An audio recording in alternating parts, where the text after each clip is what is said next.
Ok, donc salut Raphaël. Alors aujourd'hui, donc tu es venu nous parler, nous expliquer un peu ce que c'est que l'investissement en dividende. En tout cas, on va parler de ça aujourd'hui. Avant ça, explique-nous un peu qui tu es, ce que tu fais, ton parcours par rapport à ça. Salut Raphaël, merci à toi de m'accueillir. C'est super sympa. Donc, pour me présenter rapidement qui je suis entrepreneur et investisseur depuis maintenant 6 7 années. Déjà, le temps passe. J'ai, à l'heure où on parle, où on fait cette interview, 27 ans. Il faut savoir que moi, je suis pas tombé, je suis tombé totalement par hasard finalement dans le milieu de l'entrepreneuriat et de l'investissement, puisqu'avant, j'étais étudiant en médecine, ça va maintenant 6 7 ans. Et j'ai découvert l'entrepreneuriat et l'investissement par pur hasard sur Internet. Et, euh, et me voilà, voilà, le nez dedans aujourd'hui à 100%. J'en vis entièrement depuis plusieurs années, etc., etc. Ok, donc, donc tu fais du business sur Internet et tu fais aussi de l'investissement. Exactement. J'ai une entreprise sur Internet qui a plusieurs activités et puis une partie également investissement où j'investis à la fois dans l'immobilier en France, dans les startups aux États-Unis, dans les crypto-monnaies et dans des actions à dividendes aux États-Unis. Ok, ok. Et du coup, ton parcours, donc avant ça, tu étais étudiant en médecine, c'est ça? Exactement. J'ai fait 5 années de médecine avant de me rendre compte que si je continue dans ce chemin-là, il y a fort à parier que j'aille tuer un patient. Ouais, c'est ça. C'est ça. Et tu t'es rendu compte que c'était pas fait pour toi du tout les études et tu t'es lancé dans l'entrepreneuriat et dans l'investissement. Ouais, c'est ça. Voilà, j'étais vraiment pas dans le délire de surtout les études, ok, mais aussi on va dire le train de vie du monde du travail, tout ce que ça implique, les horaires, les responsabilités, enfin la qualité de vie globale, les salaires, etc. Tout ça m'emballait pas pour mon futur et pour être épanoui en fait. Ouais, c'est ça, c'est ça. Ok. Ouais. Et du coup, au niveau de l'investissement, toi, tes stratégies principales en termes d'investissement, au niveau de la bourse principalement, ce serait quoi? Alors moi, ce que je fais à 100% en bourse aujourd'hui, c'est une approche vraiment dividende. C'est-à-dire que mon objectif, c'est d'aller analyser des entreprises sur la base de leur bilan comptable, leur compte de résultat, et puis de voir si je vais ou non investir dans ces entreprises sur du long terme. Donc, quand je parle long terme, pour moi, c'est vraiment très long terme, puisque c'est idéalement même jusqu'à la mort. Donc, toi, donc c'est vraiment l'idée de récolter des fruits sous forme de dividendes en fonction des bénéfices que réalise l'entreprise, en fonction de ce qu'elle décide de reverser à ses actionnaires. Ok, ok. Et l'avantage de faire ça par rapport à faire du trading, est-ce que par exemple tu fais du trading, de l'achat-revente rapide? Non, j'ai jamais, jamais, jamais fait de trading, d'achat-revente rapide où je me suis dit là, je vais faire potentiellement quelque chose qui sort de ma stratégie. J'ai jamais fait ça, même pas une seule fois. Ok, c'est vraiment de l'investissement à long terme sur des dividendes. Exactement. Et l'avantage des dividendes, c'est d'avoir des revenus passifs, c'est ça? Voilà, c'est l'approche que j'ai moi personnellement là-dessus. Je suis, on va pas dire feignant, mais le moins j'en fais, le mieux c'est pour mes investissements et j'aime bien qu'il y ait une certaine passivité et à la fois une certaine rentabilité également. Donc, mon idée, c'est vraiment de me dire, je fais le travail une fois et ce travail va me rémunérer plusieurs fois. C'est vraiment un petit peu la logique que j'ai dans différentes choses que je peux faire dans mes investissements. Me dire, voilà, je vais aller me foutre le nez dans le bilan comptable, dans les comptes de résultats sur plusieurs années, 5 à 10 ans en arrière. Et puis, je vais voir si cette entreprise, elle me paraît solide ou pas pour que je puisse investir dans cette entreprise pendant encore 5 ans, 10 ans, 15 ans, 20 ans, idéalement, à vie. Ok, donc tu vas carrément dans les finances de l'entreprise, dans les comptes, et tu regardes ça en détail. C'est ça. Je vais aller sur voilà, les sites qui sont réservés aux investisseurs pour les entreprises. Par exemple, toutes les entreprises, hein, aujourd'hui, Apple, McDonald's, si on tape dans Google site investisseur ou en anglais investor website, plus le nom de l'entreprise, on va tomber sur un site qui est dédié uniquement aux investisseurs avec en libre accès tous les bilans comptables, les comptes de résultats. Il faut savoir que pour les sociétés cotées, tu le sais très bien, tout est transparent. Elles ont des obligations de publier tout ça. Donc, on peut aller foutre le nez là-dedans. Alors, c'est des documents qui font plusieurs dizaines de pages, plusieurs centaines parfois, avec des tableaux, des chiffres de tous les côtés. Le but, c'est d'aller chercher les informations qui nous intéressent, enfin, qui m'intéressent, d'en faire parfois des ratios, des indicateurs financiers, de les faire parler entre eux. Je regarde entre 25 et 30 critères, et ensuite de prendre une décision d'achat ou non. Ok, donc tu regardes en fait les comptes des entreprises, voir un peu si elles vont bien ou pas, C'est ça. et Je vais si regarder. elles vont bien, tu te dis j'investis dessus, et Ouais. ensuite tu prends une part des bénéfices en fait quand tu prends des dividendes. C'est ça, exactement. Je vais regarder différentes choses, tout ce qui est profitabilité, la marge, l'endettement financier, l'évolution des bénéfices, bien évidemment, etc., etc., les taux de distribution. Il y a pas mal d'indicateurs, mais on regarde un petit peu différents indicateurs. Ok, et pourquoi faire plus de l'investissement en dividendes que du trading par exemple? Le côté passif, c'est-à-dire que Ouais. selon moi, le trading, c'est quand même une approche qui est relativement active où si on ne fait pas, on n'a pas, entre guillemets. Il faut aller placer un trade, il faut aller chercher. Alors, je connais très très peu le trading et l'analyse technique, mais voilà, tu vas me contredire si je dis faux, mais il faut aller chercher, déceler des tendances, essayer de se positionner au bon moment, de sortir au bon moment pour essayer de dégager un profit. Alors, c'est des choses que je ne sais pas faire et surtout, c'est une approche active qui ne me correspond pas dans le sens où j'aime bien, comme je te l'ai dit, en fait, faire une analyse et puis me dire, c'est bon, elle est faite et j'investis sur le long terme. Alors, ça ne veut pas dire qu'on ne monitore plus ses positions après et qu'on oublie, mais il y a selon moi moins d'investissement personnel en temps de gestion, en temps de travail euh, qu'avec le trading, en fait. Ouais, c'est ça. C'est ça. Donc, c'est des revenus qui sont entièrement passifs, là où en trading, on n'est pas à 100% passif parce qu'on a quand même quelques actions à faire. Exactement. C'est ça. Ok, ok. Et aujourd'hui, selon toi, les meilleurs investissements en termes d'actions à dividendes, ce serait quoi? Ce serait plus aux États-Unis, par exemple? Ouais, clairement. Là, tu poses une très, très bonne question. C'est vrai qu'en France, on a un petit peu ce réflexe de dire je ne vais jurer que par le PEA. Donc, les gens qui ne savent pas, c'est un produit fiscal pour investir, entre guillemets, que sur des actions françaises et européennes en échange d'une fiscalité avantageuse, pour faire très simple.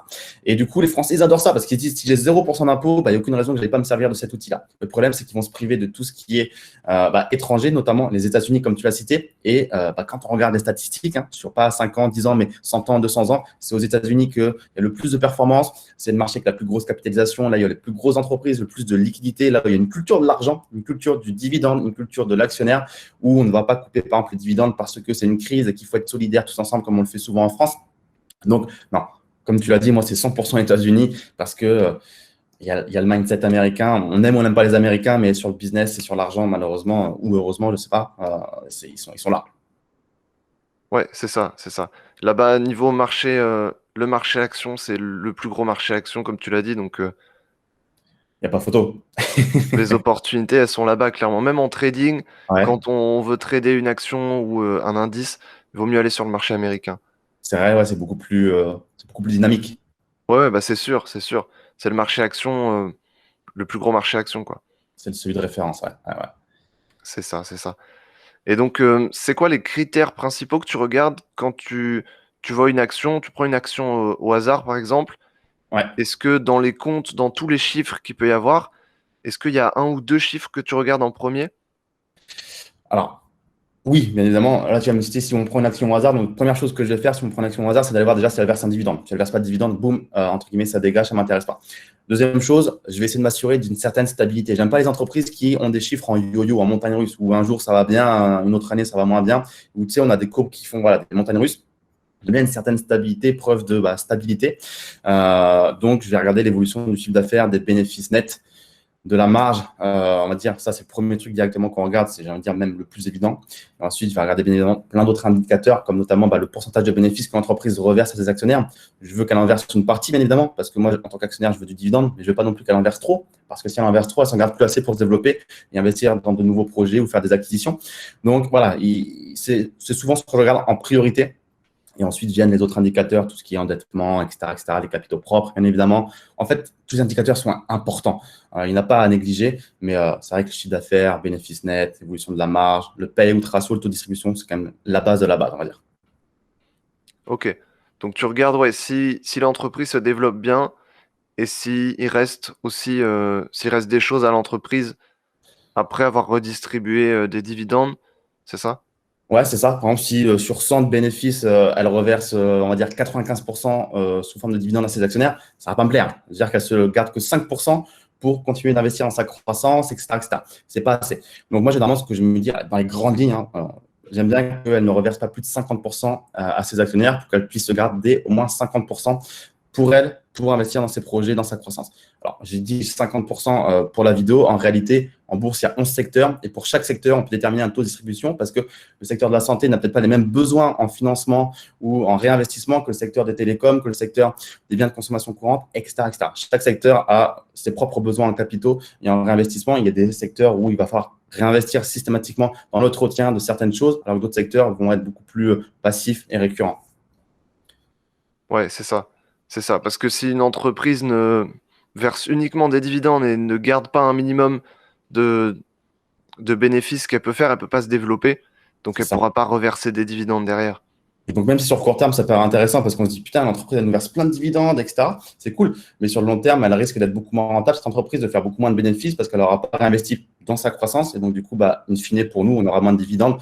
Donc, ça privilégie peut-être le court terme, mais sur le long terme, ça met en péril peut-être l'entreprise. Ouais, c'est ça, c'est ça. Et au niveau des secteurs, est-ce qu'il y a il y a des secteurs où on retrouve plus d'actions à dividendes que d'autres secteurs? Est-ce qu'il y a des secteurs à privilégier là-dessus? Alors, s'il y a des secteurs qui ont plus d'actions à dividendes, honnêtement, je n'ai pas la réponse, je ne sais pas, mais il y a des secteurs qui sont plus Ouais, rentables pour les actions à dividendes. Ça, c'est certain. Je pense notamment au secteur de l'énergie.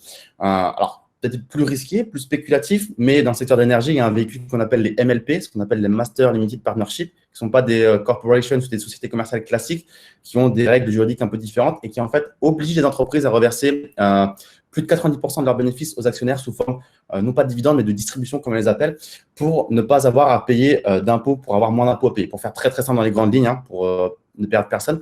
Donc, ce qui fait que naturellement, si elle doit reverser autant de ses bénéfices à ses actionnaires, l'entreprise, pour avoir des avantages fiscaux, eh bien, ça fait une rentabilité qui est très intéressante. On trouve naturellement des rentabilités à 10-15% dans le secteur de l'énergie avec ces véhicules qui sont les MLP, de par leur structure juridique. Donc oui, il y a des secteurs qui sont plus intéressants que d'autres, aussi bien sur la rentabilité, mais aussi sur d'autres critères. Ça dépend de ce qu'on regarde en priorité. ok, ok. Donc on retrouve beaucoup au secteur de l'énergie, c'est ça? Ouais, le secteur de l'énergie, c'est un secteur qui est connu pour avoir de bonnes rentabilités via les MLP. L'immobilier aussi, c'est pas trop mal avec ce qu'on appelle les REIT, les Real Estate Investment Trust, où là aussi, elles ont plus ou moins les mêmes règles de devoir reverser aux actionnaires une grosse partie des bénéfices pour avoir des avantages fiscaux. Donc là aussi, on peut retrouver bien des bonnes rentabilités. Mais voilà, le secteur de l'immobilier, c'est un secteur qui est soumis à l'évolution des taux d'intérêt. Donc en fonction de l'état de l'économie aussi, ça peut aller dans un sens ou dans l'autre. Donc voilà, il n'y a pas de règle générale, malheureusement, comme partout. Ouais, c'est sûr, c'est sûr. D'où l'intérêt de diversifier, encore une fois. De toute façon, que ce soit en trading, que ce soit en dividende, dans tous les cas, il faut diversifier ce qu'on fait. Ouais, c'est certain, c'est certain. Parce que des fois, il y a un secteur qui se porte très bien, et puis 5 ans après ou 2 ans après, c'est celui qui se porte le moins bien. Et puis, voilà, il y a des cycles, et les secteurs aussi, il y a des secteurs qu'on dit cycliques et des secteurs qu'on dit défensifs ou non cycliques. Donc, ça veut dire que voilà, il y a des secteurs cycliques qui vont se porter bien en fonction de l'état de l'économie ou pas bien en fonction de l'état de l'économie. Et puis, les secteurs défensifs, eux, vont se porter bien quasiment tout le temps, parce qu'on pense à la nourriture, au gel douche, au dentifrice, des gens qui ont envie de se laver même si c'est la crise. Donc, voilà, il faut aussi avoir ça en tête. Ouais, c'est ça, c'est ça. Et toi, quand tu as commencé dans l'investissement à dividende, qu'est-ce que tu as fait? C'est quoi que tu conseillerais à quelqu'un qui débute vraiment, qui connaît rien en bourse, même qui connaît rien en trading, et Ouais. qui veut se lancer dans l'investissement en dividende pour avoir des revenus passifs sans rien faire? La première chose que je dirais, c'est commencer tout de suite, le plus tôt possible, parce qu'on ne se rend pas compte de la puissance du temps dans une stratégie. Les gens nous disent, enfin me disent toujours, oui, Raph, je commencerai ta stratégie plus tard quand j'aurai un peu plus d'argent à investir, parce qu'aujourd'hui, j'estime que je n'ai pas assez d'argent. Mais le problème, c'est que le temps qu'ils perdent à avoir un petit peu plus d'argent, eh ben, leur a fait perdre beaucoup plus d'argent, parce que ce temps non investi, eh bien, représente énormément d'argent grâce à ce qu'on appelle les intérêts composés. Tu dois être familier avec tout ça et l'audience aussi plus ou moins. Mais en fait, il faut savoir que le temps est plus important que l'argent que vous avez à disposition aujourd'hui. Donc même si vous avez que 100 euros, 200 euros par mois aujourd'hui à investir, faites-le. Parce que sur 10, 20, 30, 40, 50 ans, c'est des centaines de milliers d'euros, voire même des millions. Donc, il faut faire très attention à ça et à ne pas négliger le temps. Donc, première chose, c'est commencer le plus tôt possible. Hier était le meilleur moment, aujourd'hui, c'est le deuxième meilleur moment. Ouais, c'est ça, c'est ça. Clairement, il faut commencer déjà. Et c'est quoi l'horizon de temps que tu vises quand tu investis dans des dividendes? Tu te dis ça va me rapporter dans les 1, 2, 3 ans ou tu vises vraiment plus 10, 20, 30 ans? Et le but, c'est que ça rapporte tout de suite, bien évidemment, via le dividende qui va être versé, et puis à vie ensuite. Comme je disais en début de vidéo, le but, c'est vraiment d'essayer de conserver à vie l'entreprise. Si je ne conserve pas à vie, c'est qu'il y a eu un souci avec l'entreprise. Généralement, ce n'est pas à cause de moi, mais l'horizon de temps, il est oui, jusqu'à la mort, entre guillemets, puisque l'idée en investissant dans des actions dividendes, c'est à la fois de préserver son capital, de la dévalorisation de l'argent, essayer de le valoriser également, c'est le but aussi, hein, de valoriser son capital, et puis aussi d'en tirer des revenus. Donc l'idée, c'est voilà, valoriser son capital et puis générer des revenus. Ok, c'est ça. Donc quelqu'un qui débute, le premier truc, c'est déjà de commencer à y aller par petites sommes et puis ensuite régulièrement. C'est ça. Moi, ce que je dis, c'est commence le plus tôt possible et surtout mets en place une régularité. Voilà. Dans beaucoup de stratégies, ce qui paye le plus, c'est la régularité. C'est pas de se dire ce mois-ci, je mets 500, le mois d'après, je mets rien, après, je mettrai 1000, après, je mettrai 100, après, je mets 0. Non, le but, c'est de se dire, je commence aujourd'hui avec mes moyens. Si j'ai 100 euros, je mets 100 euros, mais je les mets tous les mois. Si je peux me permettre de mettre 200 euros, je les mets, mais tous les mois. Donc voilà, il faut commencer avec ce qu'on a et surtout de la régularité, puisque les investissements successifs et puis le réinvestissement ensuite des dividendes dans de nouvelles actions fait qu'on commence à enclencher quelque chose de très sympathique. Et puis au début, ça peut paraître long, parce qu'on va peut-être parler de petits montants, on va acheter qu'une ou deux actions, nos dividendes qu'on va percevoir ne vont pas nous permettre encore d'acheter des actions entières d'un seul coup, mais plus on va aller et plus ça va prendre de l'ampleur, et là, ça va devenir clairement intéressant. Ouais, c'est ça. Et je pense que ça peut être vraiment complémentaire. Par exemple, si on fait du trading actif, plus court terme, moyen terme, je pense que ça peut être vraiment complémentaire de faire et du trading sur, par exemple, du forex ou de la crypto-monnaie, et en même temps d'aller investir à long terme sur des dividendes. C'est complètement complémentaire. Ah bah clairement, l'un n'empêche pas l'autre, hein. Il faut pas, encore une fois, rien ne sert de choisir. Si on veut faire les deux, on peut faire les deux. C'est clairement pas impossible. Si on a le temps de faire les deux, encore une fois, par contre. Et les compétences aussi, parce qu'on s'improvise pas trader et investisseur, entre guillemets. Ouais, c'est ça, c'est ça. Mais je pense que ça peut être complémentaire parce que c'est deux horizons de temps qui sont différents. Il y Ouais. en a un plus long terme et un plus court terme. Donc Ah bah, c'est comme ceux l'un peut qui, servir à l'autre. exactement, ouais. C'est comme ceux qui vont investir dans le revenu, comme je le fais moi principalement, et puis ceux qui vont investir dans la valeur, où on peut mixer les stratégies finalement, et puis coupler ça avec une part de dividende, une part de trading. Enfin, on peut vraiment tout imaginer, c'est clair. Ouais, c'est ça, c'est ça, c'est ça. Et pour toi, dans le futur, ce serait quoi pour toi dans le futur les meilleurs, alors pas forcément entreprises, mais les meilleurs secteurs, en tout cas, comment ça va évoluer? Tu penses le secteur des dividendes dans le futur, dans les 10, 20 prochaines années? C'est une Est-ce que les très bonne stratégies vont question. changer? Ouais, c'est une très bonne question. Malheureusement, je n'ai pas de boule de cristal, j'aimerais bien. Ce qu'on peut dire quand même sur le court terme, c'est que, voilà, c'est une info très court terme, mais aux États-Unis, il y a Joe Biden qui a été élu il n'y a pas très longtemps et il semble vouloir augmenter les impôts sur les gains du capital. Et en fait, ce qui se passe, c'est que les entreprises américaines, en fonction de l'état de l'imposition aux États-Unis, vont plus ou moins favoriser le versement sous forme de dividendes à leurs actionnaires ou vont plus ou moins favoriser le rachat d'actions. Le rachat d'actions, pour faire rapide, c'est quand les entreprises rachètent leurs propres actions sur le marché des actions pour, entre guillemets, détruire ces actions et faire en sorte que s'il y a moins d'offres sur le marché, eh bien forcément, le prix de l'action augmente. Donc, c'est une forme de retour qu'on fait à l'actionnaire, non pas en lui versant du cash sous forme de dividende, mais en rachetant les actions de son entreprise. Et donc, en fait, les entreprises jonglent entre les deux. Et donc là, les entreprises, visiblement, elles vont potentiellement verser plus de dividendes aux actionnaires parce que les gains du capital vont être plus taxés. Donc, elles vont potentiellement limiter les rachats d'actions au profit du versement sous forme de dividendes à leurs actionnaires qui seront moins taxés pour les actionnaires.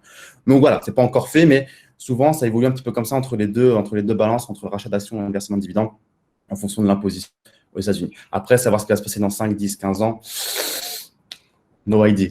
Ouais, ça, on peut pas savoir de toute façon. On peut Non, pas non, non. savoir. Ouais, mais ça donne une idée du coup, ouais. On voit que même les politiques aux États-Unis, même ce qui se passe, de toute façon, tout ce qui se passe dans le monde impacte le marché boursier. Ouais, Et donc, de toute façon, ça va impacter aussi les dividendes, les entreprises, donc les dividendes aussi qu'elles vont reverser.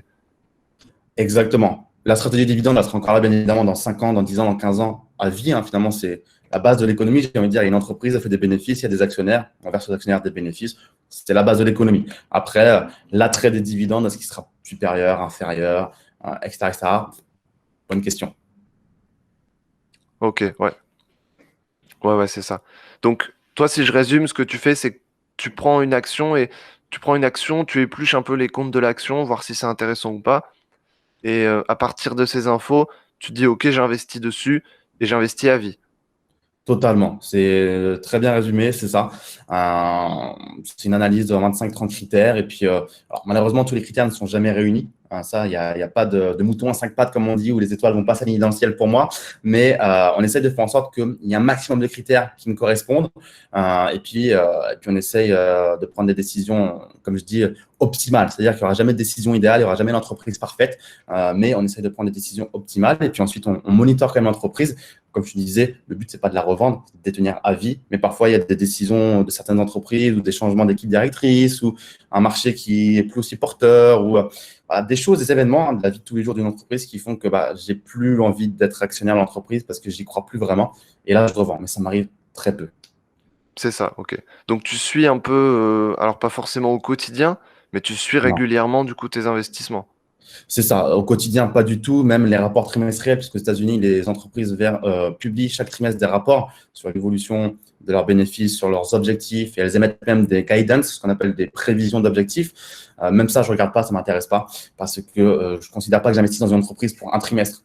J'investis au moins pour 5 ans, pour 10 ans quand je fais ma décision d'achat. Donc, j'essaye de m'écarter de tout le bruit parce que le problème à Wall Street, c'est qu'il y a tout le temps du bruit. Si on regarde tous les jours, on peut trouver des tas d'informations, des tas de choses qui vont nous faire douter potentiellement. Et c'est le meilleur moyen de passer des ordres qu'on n'aurait pas dû passer.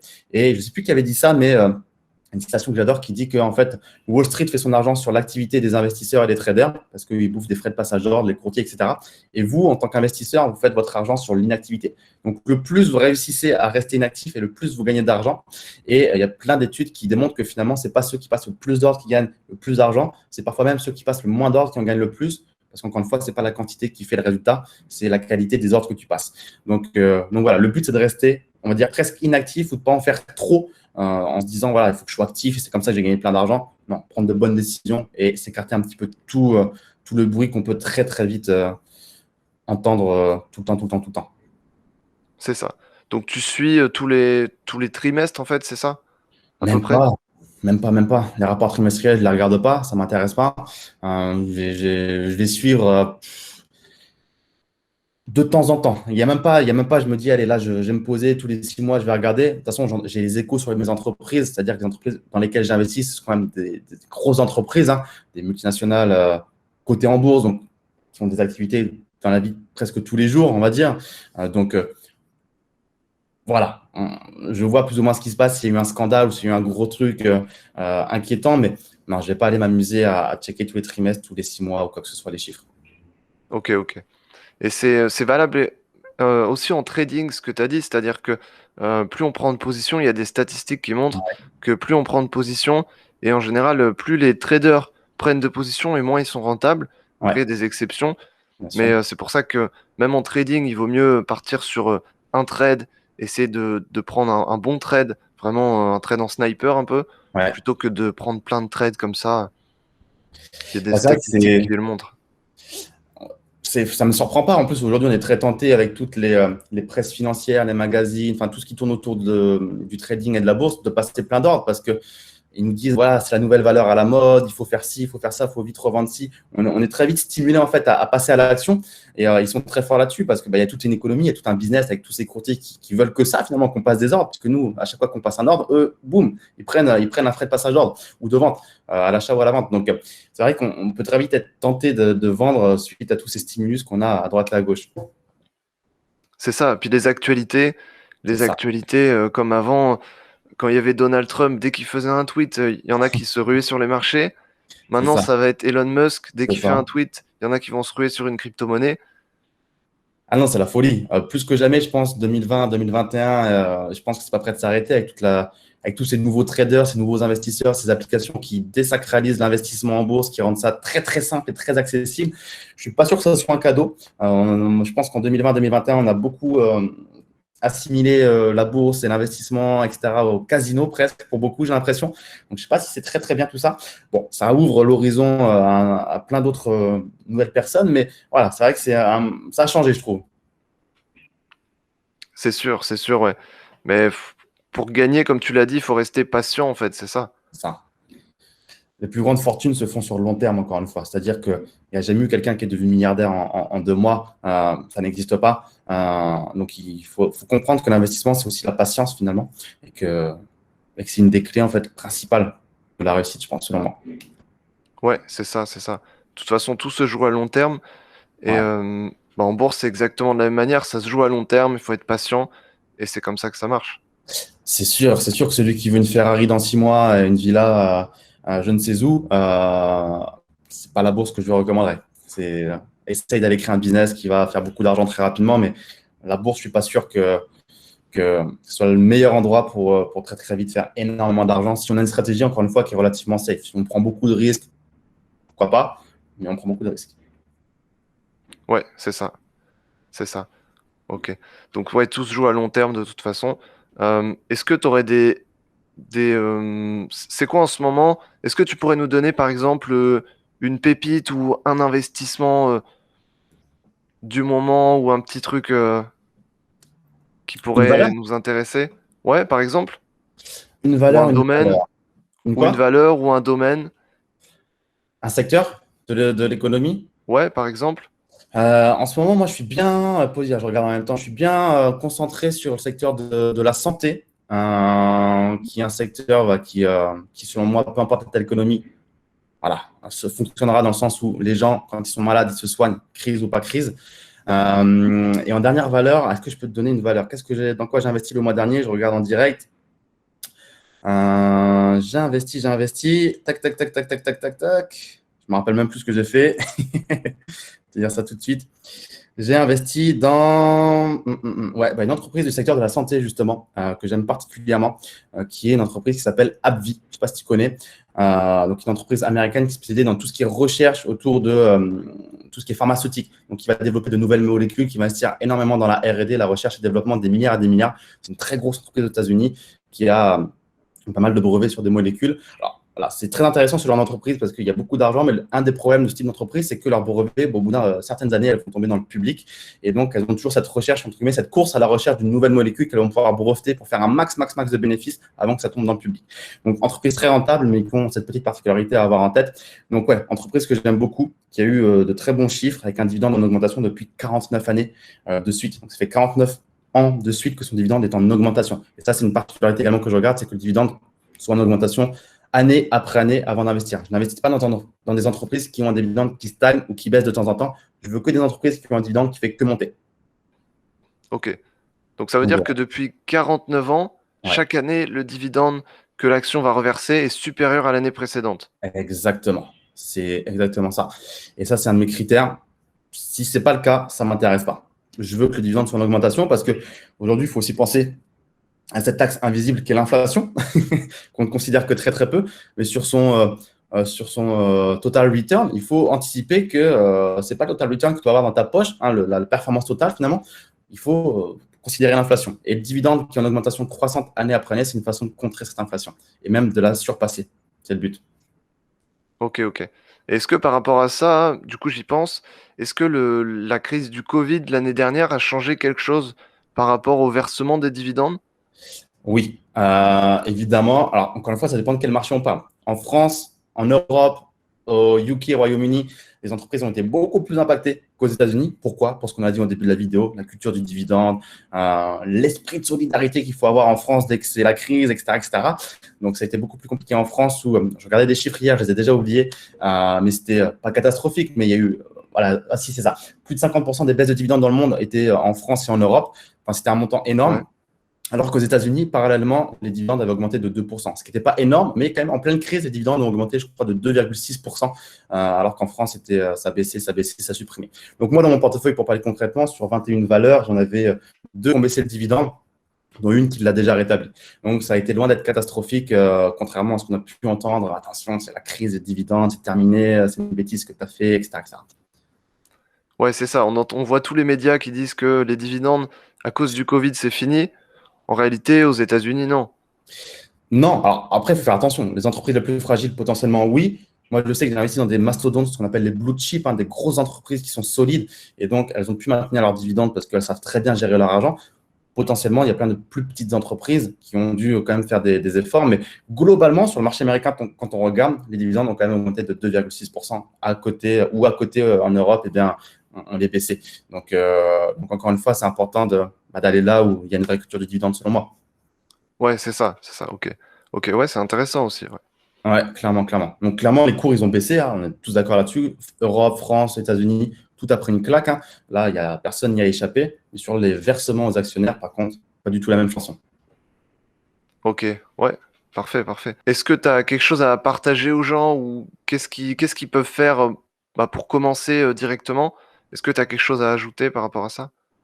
Comme on disait tout à l'heure, commencer le plus tôt possible. C'est-à-dire que maintenant, vous avez vu cette vidéo, il faut, si ce n'est pas encore fait, ouvrir un compte chez un courtier, que ce soit un compte titre ou un PEA, peu importe où vous voulez investir, que ce soit en France ou aux États-Unis, même si vous avez compris que c'est aux États-Unis, je pense qu'il y a le plus de performance. Voilà, passez à l'action. C'est-à-dire, voilà, vous avez vu cette vidéo, je pense que vous avez compris toute la puissance de ce type de stratégie, d'investir en bourse pour protéger son argent, pour gagner plus d'argent, pour contrer l'inflation, etc., etc. Donc, voilà, qu'est-ce qui vous empêche aujourd'hui de commencer? N'hésitez pas à nous le dire dans les commentaires d'ailleurs si vous voulez, mais voilà, il faut y aller. Il y a un moment, voilà. C'est ça. Maintenant, go, on ouvre un compte en bourse et on met même 100 euros dessus et on commence. C'est ça, hein. Franchement, plus que jamais en 2021, c'est devenu urgent de le faire. C'est-à-dire qu'aujourd'hui, ceux qui ont du cash se mettent en danger. C'est-à-dire que c'est très dangereux aujourd'hui d'avoir du cash. Ça nous vaut de moins en moins. Les vannes sont ouvertes depuis maintenant un bon moment. Quand on regarde, ne serait-ce qu'aux États-Unis, le dollar, une devise qui a plus de 200 ans. En 2020, plus de 25% des dollars jamais créés l'ont été seulement en 2020, sur une devise qui a plus de 200 ans. Je ne sais pas si vous vous rendez compte. Et 2020, c'est la même tendance, 2021, pardon. Donc, le dollar vaut de moins en moins. C'est la même chose pour l'euro. Il y a eu la même mécanique en Europe. Donc, attention, les devises aujourd'hui, c'est tout sauf ce qu'il faut avoir. Il faut avoir des investissements en bourse. On peut parler d'immobilier, on peut parler de crypto-monnaie, on peut parler de tout le reste. Mais je pense qu'être positionné en cash aujourd'hui, c'est selon moi la seule chose à faire si on veut avoir la pire des performances. Voilà. Ouais, c'est ça. Avoir ce qui. En fait, il faut posséder des choses qui augmentent en valeur et puis se délester de choses qui perdent en valeur. Exactement, c'est ça. Tu as tout dit. Tu as tout dit, tu as tout dit. C'est ça. Ok, parfait, parfait. Bah, je pense ouais, je pense qu'on a compris. Voilà, l'idée c'est de commencer directement et puis ensuite c'est passif. On n'a pas grand-chose à faire. Et puis les dividendes viennent. C'est complémentaire aussi à du trading plus actif. Donc ça, c'est pas mal. C'est ça, on peut coupler les deux. Très passif, comme tu l'as dit. Je pense que c'est l'actif le plus passif au monde et qui génère du revenu. Parce que voilà, si on parle d'art, de voitures de collection, de montres, c'est très passif aussi, mais ça ne génère pas de revenus. En actif qui génère des revenus, je pense qu'il n'est pas plus passif, puisque l'immobilier, bah, voilà, c'est pas passif, etc., etc. Ok, bah super, super. Si les gens sont intéressés par l'investissement à dividendes, donc l'investissement en bourse, plus pour les dividendes, ils peuvent te retrouver sur ta chaîne YouTube. Tu parles d'actions à dividendes et d'immobilier aussi un peu. Exactement, sur la chaîne YouTube, sur Instagram, ou même, j'ai envie de dire, s'ils veulent commencer en douceur, j'ai écrit un livre papier uniquement orienté sur les dividendes, un livre de 704 pages, donc c'est quand même assez fat. Mais dedans, il y a tout, il y a toute la stratégie de A à Z, donc ça peut être un bon début si tout ce qui est dividendes les intéresse, d'aller jeter un œil à ce livre qui s'appelle La magie des dividendes. Ok, bah parfait, parfait. Donc ouais, les gens peuvent aller voir ton livre, il est sur Amazon. Sur Amazon directement, ouais, ou sur mon site, facilement trouvable. Ouais. Ok, super, super. Bah en tout cas, merci d'avoir accepté. Et puis, bah de toute façon, voilà, je pense que les gens ont compris, il faut se lancer dans l'investissement, quel que soit, mais il faut se lancer, quoi. C'est ça, comme on dit, on n'apprend pas à nager dans un livre. Il y a un moment, il faut sauter dans le grand bain, donc il faut y aller, n'ayez pas peur de faire des erreurs. C'est en faisant qu'on apprend le plus vite et le mieux. C'est ça, c'est ça. Ok, bah super, merci en tout cas. Merci à toi pour l'invitation, Raphaël. C'était un plaisir. J'espère qu'on a pu partager quelques informations à toute ton audience. Ok, super, merci. Merci.